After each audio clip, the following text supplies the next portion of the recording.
Fue una mujer mestiza nacida en Asunción en el siglo XVI, hija de un español y de una mujer indígena payagua. En una época donde las mujeres casi no aparecen en los registros oficiales, su nombre logró atravesar los siglos. Participó en la segunda fundación de Buenos Aires en 1580 y quedó reconocida como la única mujer fundadora de aquella expedición.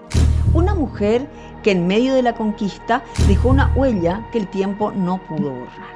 Y para adentrarnos en la vida de esta mujer extraordinaria, me acompaña Mari Monte de López Moreira. Ella es doctora en Historia, egresada con la calificación cum laude, docente de la Facultad de Filosofía de la UNA y de la Universidad Católica por más de 30 años. Ha publicado más de 80 títulos de libros y artículos como autora o coautora. Bienvenida. Hola Pelusa, ¿qué tal? ¿Cómo estás? Para mí es un privilegio compartir contigo esta mesa y hablar de una mujer extraordinaria para el siglo XVI, ¿verdad? Y yo quisiera comenzar hablando de lo que era este tiempo que no nos imaginamos pensar de cómo era el Río de la Plata y de cómo era el Paraguay, Sí. ¿verdad? Em, Cuando Asunción se funda en 1537, se fundó como una casa fuerte, digamos, para albergar a los expedicionarios que venían por el río La Plata, podían pasar por Asunción y buscar el famoso oro que iba a Perú. Entonces era como un fuerte de camino. Con el tiempo, ¿verdad? Hablando en 1541, el rey promulga una real orden en donde Asunción se va a convertir en ciudad, ¿sí? Y fue el 16 de septiembre de 1541 y la ciudad tenía que tener un gobernador para toda la provincia y también un cabildo. ¿Qué era el cabildo? El cabildo era la institución de orden municipal. Entonces las ciudades españolas no todas tenían cabildo, pero sí las importantes. El rey Carlos V otorgó ese privilegio a el fuerte de Asunción. Asunción deja de ser un Sí. fuerte y se convierte en ciudad. Muy bien.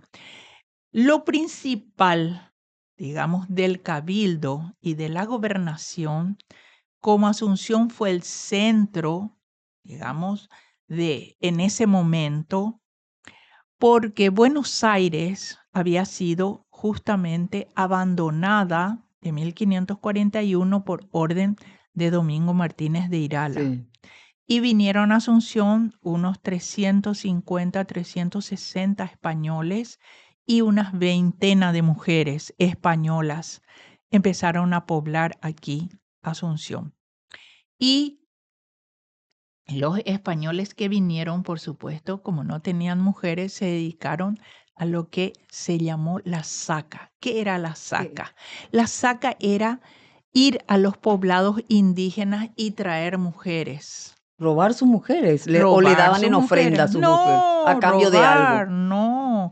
Esa historia idílica que nos contaron que los españoles vinieron y que los indígenas le entregaron sus mujeres en son de amistad. Eso fue al principio, pero después ya no. Se dedicaron a la saca y iban a sacar a las mujeres, extraer a las mujeres y las extraían.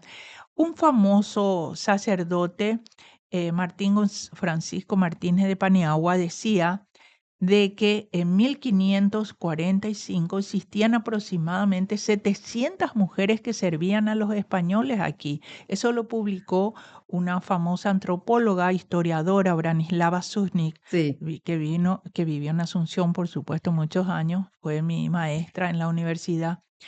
Y ella había investigado acerca de eso, los documentos de la época, ¿verdad?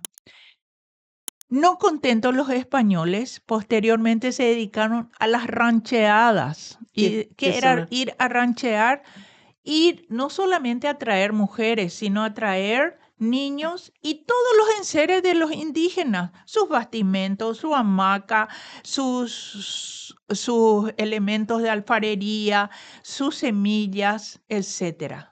Ahora, Saqueaban todo y robaban todo lo que querían. saqueaban, sí, por medio de la saca y después de las rancheadas. Eso ocurría con las mujeres guaraní de la época, ¿sí? Las mujeres del Chaco eran un poco diferentes que las mujeres guaraní. ¿Por qué digo esto? Las mujeres del Chaco, como su hábitat no le daba para cultivar, ¿verdad? Se dedicaban a la caza, a la pesca. Entonces ellos pertenecían a una cultura diferente que era una cultura anterior llamada el Paleolítico. Ellos vivían todavía en la época del Paleolítico, mientras que las guaraní, o sea, toda la población guaraní, la comunidad guaraní, ya vivía en la etapa neolítica, que es la gente que conoce la agricultura. Sí, otra tierra, otro aire, Sí, otra sí, naturaleza. los guaraní vivieron en la región oriental, ¿verdad? Y se extendían desde el Amazonas hasta el río de la Plata y desde el Océano Atlántico hasta las estribaciones andinas aproximadamente. Pero toda la región oriental, hoy de Paraguay y de la parte del norte argentino, regada por ríos, arroyos, etcétera, daba para la agricultura, ¿verdad? Entonces, cuando llegan los conquistadores, ¿verdad? Se apropian de estas mujeres guaraní y se inicia el proceso del mestizaje, ¿verdad? Que en Paraguay, yo quiero destacar esto, lo que decía Rafael Eladio Velázquez, un maestro maravilloso que tuvimos en la universidad, el mestizo guaraní había adquirido el estatus de criollo español. El criollo era el hijo del español y de la española, Sí, mientras que el mestizo es el hijo de la indígena guaraní con el español. con el español. Muy bien. En 1542 viene el segundo adelantado del Río de la Plata, Álvaro Núñez Cabeza de Vaca, y con él viene un expedicionario llamado Mateo Díaz. Ok. Mateo Díaz, ¿verdad? Se incorpora a los demás conquistadores que habían venido con Pedro de Mendoza y aquí en Irala, como dije, había despoblado Buenos Aires. ¿Y por qué despobló? Muchas veces uno se pregunta, ¿por qué despobló?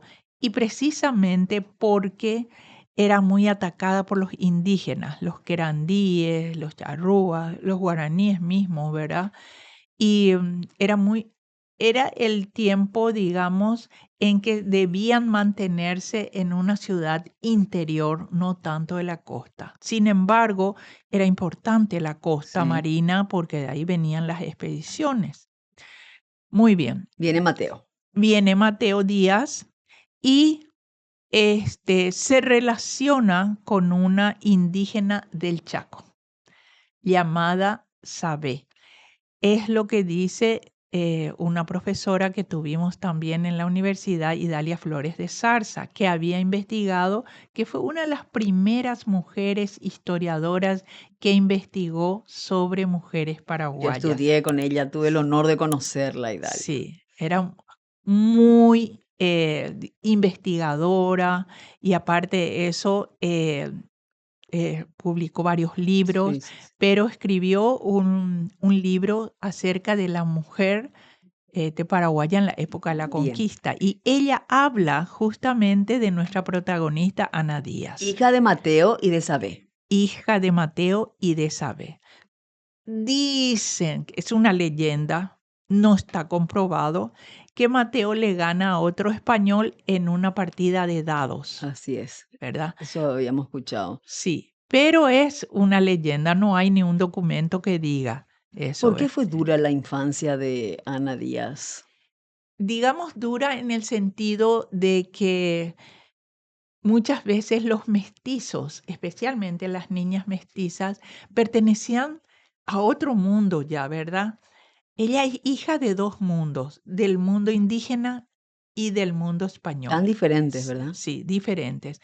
Pero lo importante es que ellas, las indígenas inclusive, muy pronto se adaptaron a la usanza española. Fueron las mujeres españolas las que le ayudaron a estas mujeres indígenas y especialmente a las mestizas, ¿verdad? A tener digamos, las costumbres españolas, el tipo de comida, por ejemplo. Nuestro famoso puchero, Sí, ¿verdad? Es el cocido español. totalmente. Sí. Entonces, todo esto aprendieron las indígenas y también las mestizas. Y quiero nomás destacar que la población primigenia, que vivió en Asunción de 350 españoles, porque después con Álvar Núñez llegaron cerca de 200 y murieron muchos. Vinieron 5 mujeres también en ese periodo, españolas, ¿verdad? Y en poco tiempo, digamos en 30 años, la población había crecido a 3.000 personas, ¿verdad? En su mayoría mestizos y también criollos. Tal es así que para 1580, un famoso español que era censista, realizó uno de los primeros censos, dice que existen cerca más de 3.000 españoles, llamados españoles, a los españoles peninsulares, españoles criollos y españoles mestizos, que es Sí. lo que decía Velázquez, y varias A ver, hembras Mari, dirigiéndose a las mujeres. Mari, Sí, queda huérfana, Ana. sí. Mateo, no, en 1544, Álvar Núñez vuelve a España, ¿verdad? Preso. Con él se va también el fundador de Asunción, ¿verdad? Juan de Salazar y Espinosa. Y Mateo desaparece más o menos de la historia. Algunos historiadores dicen que Mateo muere y otros dicen que le acompaña de vuelta a España a Álvar Núñez. Ella queda huérfana a cargo de otras mestizas, ¿verdad? Y estos mestizos, quiero hacer hincapié que una de las prioridades del gobierno español establecido no solo en Asunción, sino en todas las otras ciudades, era fundar otras ciudades, porque fundar, tenían ellos el sinónimo fundar y poblar, Sí. ¿verdad? Y una vez que se colocaba la bandera española en un fuerte de piedra, ya era propiedad española. Lo que España tenía en el río La Plata, tenía un gran adversario que era Portugal.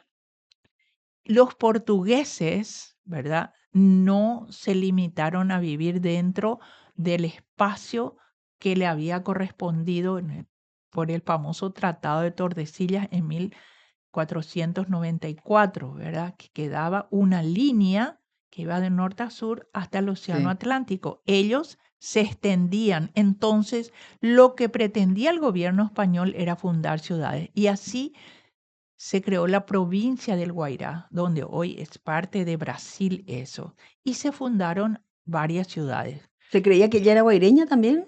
No, ella posiblemente haya nacido en Asunción y fue trasladada a Guairá, pero Ah. no es Guairá de actual, Sí, sí, sí, ¿verdad? sí. Es Guairá de donde estaba Santiago de Jerez, que era una de las ciudades, y Villarrica del Espíritu Santo. 7 veces se cambió Villarrica del Espíritu Santo hasta estar donde hoy permanece en el sitio, ¿verdad? Pero no fue original. Muy bien. Fue llevada allí de niña, ¿verdad? Y tuvo un tutor que fue Tomás Hernández. Este tutor guardó, digamos, los enseres y no fortuna, porque los españoles no tuvieron Lo que fortuna. heredó Ana, digamos, guardó él. Sí. ¿Y qué serían? Un hato de ganado, ¿verdad? Que eran cabras, ovejas y un poco de ganado vacuno. Ella se crió posiblemente en la primera Villarrica del Espíritu Santo. Luego regresa a Asunción y se casa con un varón español llamado Rafael Forel. Mestizo también. No, él era español, Ah. sí, porque te voy a explicar. Los españoles ya comenzaron con una especie de sociedad estructural. Si bien no era igual que en México o en Lima, ¿verdad? Porque allí era una ciudad virreinal, Asunción era capital de la provincia de Guairá, se llamaba así, después de la división de la provincia, ¿tá? Y la provincia de Buenos Aires que ocupaba hasta Corrientes. Y salieron contingentes de Asunción en esta época para fundar diferentes ciudades. Y en una de esos contingentes es que Ana va con otros mestizos hasta Villarrica del Espíritu Santo, en donde hoy es Brasil, ¿verdad? Así como se fundó Nueva Asunción, Santa Cruz de la Sierra, digamos, Concepción del Bermejo, más tarde se funda Corrientes, también se funda Santa Fe, etcétera. Muy bien. Ella se casa muy joven y viene hasta Asunción. Siendo ganadera, porque era, Sí, pero aunque no Tomás le mucho. guardaba su Sí, ganado, pero poco, poco. Digamos, no era una gran, ¿verdad? Como otras mujeres españolas, pero fue muy respetada ella, ¿verdad? Casada, después enviuda ella.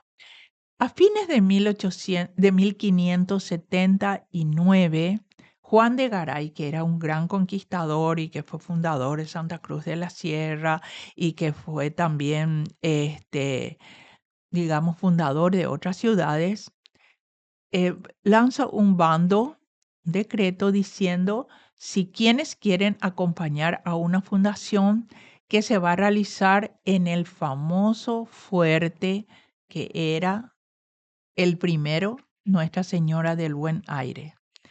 Y se inscriben varios, y ¿verdad? Ana se inscribe ahí. Sí. Ahora, lo que yo quiero comentar, que Ana ya está viuda, Sí, tendría unos 30 años, sí. y ¿Cómo se anima? fue algo fortuito, accidental de ella, digamos, porque se inscriben 56 criollos y mestizos, pero con sus familias. Solo que estos hombres, estos varones, estaban casados y tenían hijos, Sí.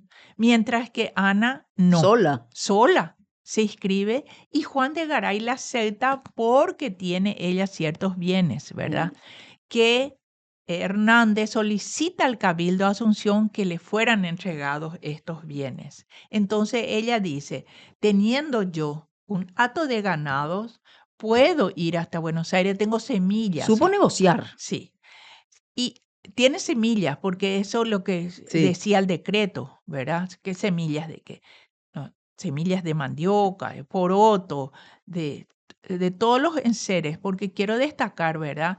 Que Ana desciende, si bien es cierto, de una mujer chaqueña que nunca había cultivado, pero se cría en Villarrica donde están las mujeres guaraní y ella aprendió el Aprendió de ahí. cultivo. Claro, vos sabés que las mujeres guaraní conocían varias clases de cultivos, como 6 clases de variedades de mandioca. Hoy tenemos una sola Es nosotros. verdad. 5 variedades de porotos. Qué sabias. Sí, 4 variedades de maíz, ¿verdad? Había maíces gigantescos como una moneda, que eso después se llevó hacia Perú. Y hoy Sí. vos encontrás esos Allá. maíces que eran de las Sí, que vos decís guaraní. que rico lo que Sí, comí, acá no hay. sí. Y que comes en Lima y Sí. acá no hay. Fueron llevados. Muchísimas cosas ellas conocían. Y por lo tanto, Ana también tuvo que haber conocido todo eso. Ella viene y se inscribe, ¿verdad? No era la única mujer, porque viajaron Las también, esposas de los... claro, 10 familias españolas, 10 familias Sí. españolas, 56 familias de mestizos y criollos y 10 familias de indígenas. Ujú.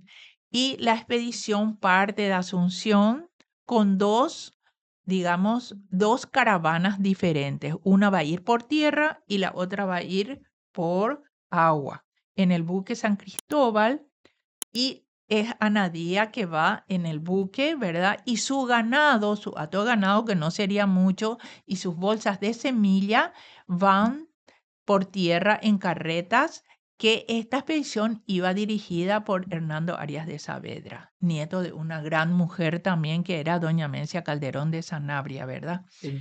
Que ellos sorteaban todo tipo de peligro yendo por tierra. Yendo por tierra porque había selvas, todo eso todavía, animales, alimañas, etcétera, ¿verdad?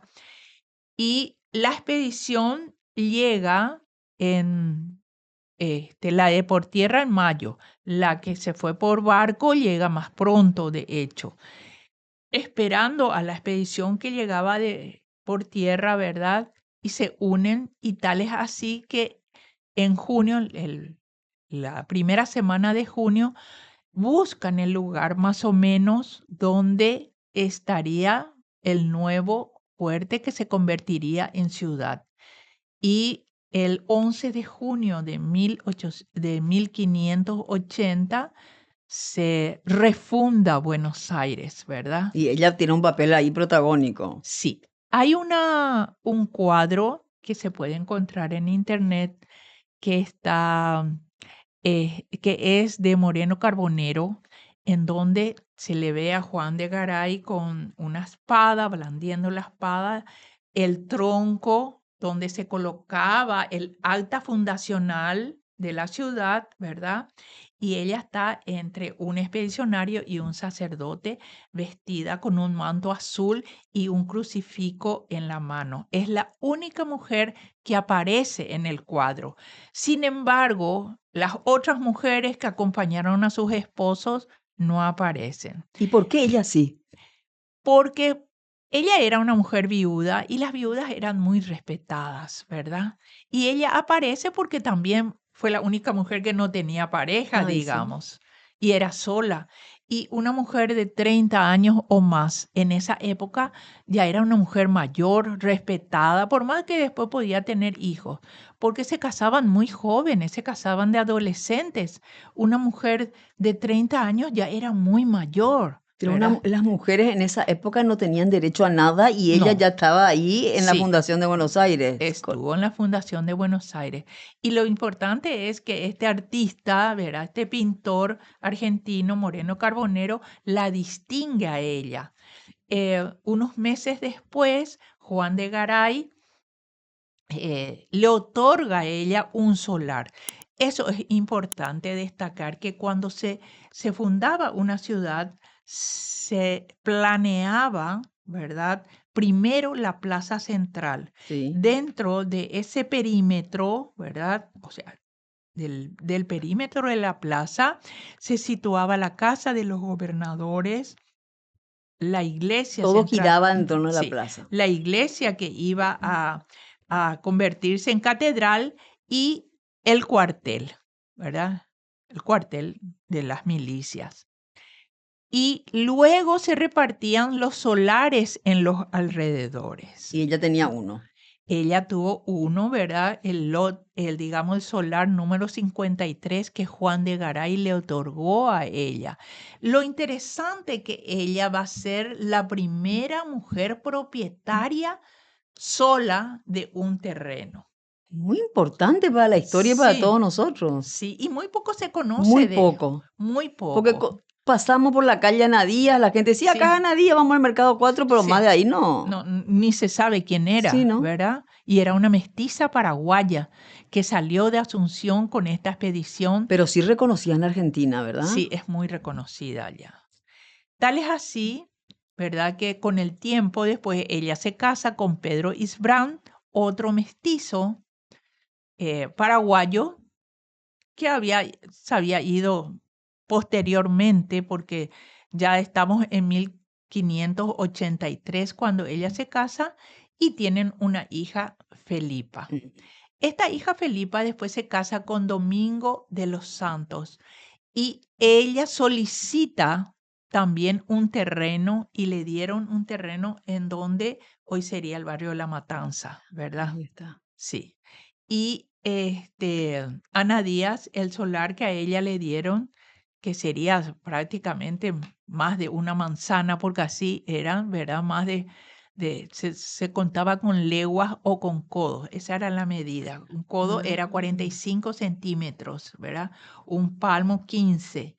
Y después eran lenguas, las distancias. Recién en 1901 nosotros tuvimos el sistema métrico decimal. ¿En 1000? No, en 1901 Ahí recién. Hace más de ¿Poco o nada? sí, de un siglo. Ahí recién vino el sistema de metros, de medidas, centímetros y de kilos, ¿verdad? Antes era de otra forma. Sí.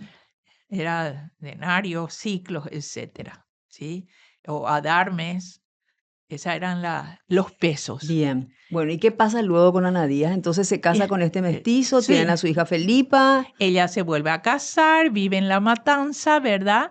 Y es posteriormente reconocida por la historia argentina, muy poco por la historia paraguaya. Y fue Idalia Flores de Zarza quien había investigado bastante Sobre ella. sobre ella, porque muy pocos documentos en Asunción hablan de Ana Díaz. ¿Ella muere allá? Ella muere allá, se queda y vive ya, digamos, con todo su hato de ganado y sus semillas que llevó para plantar, ¿verdad?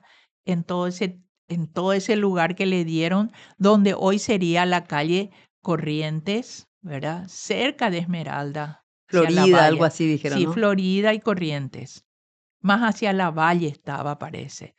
Y ni siquiera hay una placa de ella. Nada. Solamente aquí en Asunción se la recuerda porque Por hay la una calle. calle, nada más, Pero ¿verdad? esto no se enseña en las escuelas. ¿Por qué no se enseña?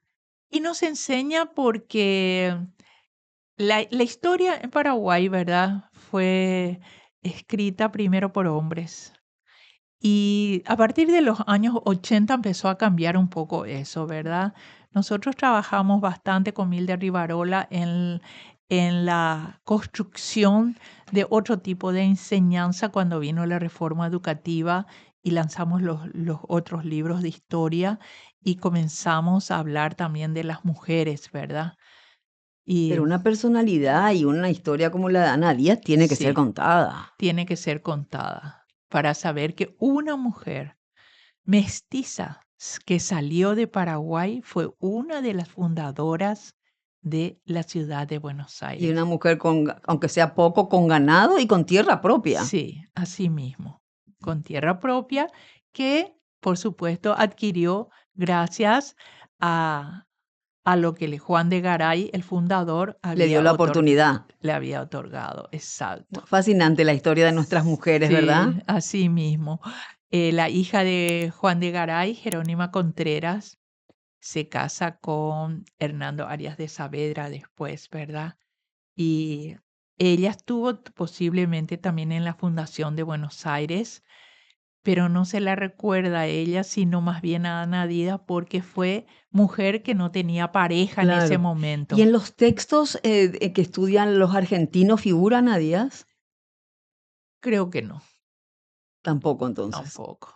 La historia la recuerda bastante, pero no, no Gracias está. a una Idalia y una Mari Monte, entonces podemos conocer más de Ana Díaz. Y cuando Sí, pasemos por esa calle, sí, vamos a acordar de todo lo que aprendimos hoy en esta charla tan maravillosa. sí. Y yo quiero destacar que la primigenia Buenos Aires de 1580 fue gracias a contingentes salidos de Paraguay, Claro, ¿verdad? es verdad, Sí. porque Garay es el que lleva Garay llevó ganado nacido en Paraguay, ¿verdad? semillas Semillas de Paraguay y mm, hombres y mujeres de Paraguay, indígenas. indígenas, mestizos, criollos y españoles. Gracias por esta historia. Gracias por este encuentro. Ana Díaz desafió el olvido y trascendió los siglos, recordándonos que la historia no solo la escriben los poderosos, sino también quienes luchan en silencio y dejan su marca imborrable. Esto fue Mujeres que hicieron historia en el Paraguay. En el próximo episodio conoceremos a más mujeres paraguayas que hicieron historia y que tal vez no lo sabías. Gracias, Mari. Igualmente, gracias por la invitación, Un Pelusa. placer realmente.